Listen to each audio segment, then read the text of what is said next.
They don't miss you. They miss how available you were. And the hardest part is that for a long time, those two things feel exactly the same. It usually starts with a message that arrives after you've finally stopped expecting one. Not because you've moved on, but because you've gotten tired of checking. Days turn into weeks. Life gets busy again. And then one afternoon, their name suddenly appears, like the silence never happened. There's no explanation for where they've been. No acknowledgement of the distance. Just a simple message that quietly assumes the door is still open. And most of the time, it is. The conversation begins the way it always does. They ask how you've been, start to answer, and within minutes, the focus shifts. Something happened at work. Someone let them down. Something isn't going the way they hope. Before you even notice it, you're back in the role you've always played. Listening, understanding, making room. At first, it feels meaningful. You tell yourself they're reaching out because they trust you. Maybe they miss you. Maybe they finally realize what you mean to them. But then it happens again and again. The same return. The same conversation.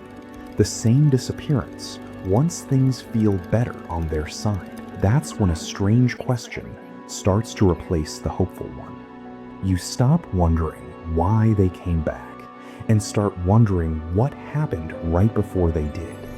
Who left? Who disappointed them? What fell apart?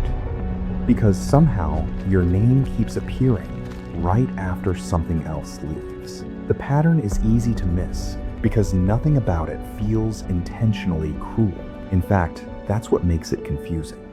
Maybe they care about you. Maybe they always did. If they treated you badly, the answer would be obvious. Instead, they treat you well enough to keep you hopeful and inconsistently enough to keep you waiting.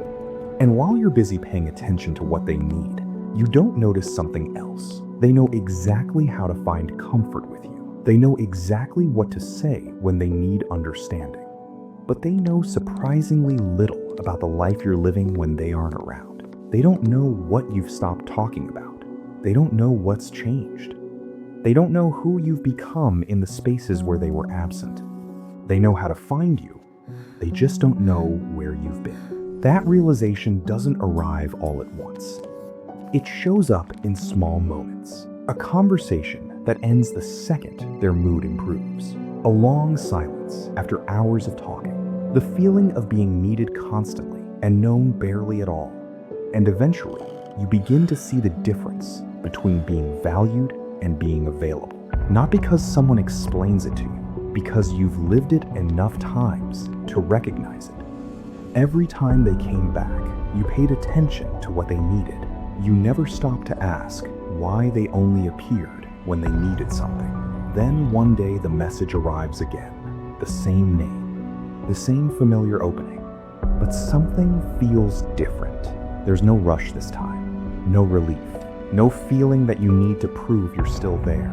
You simply see the pattern for what it is. And after that, the question is no longer whether they miss you.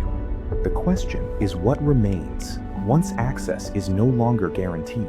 Sometimes the answer isn't found in who comes back. It's found in who doesn't.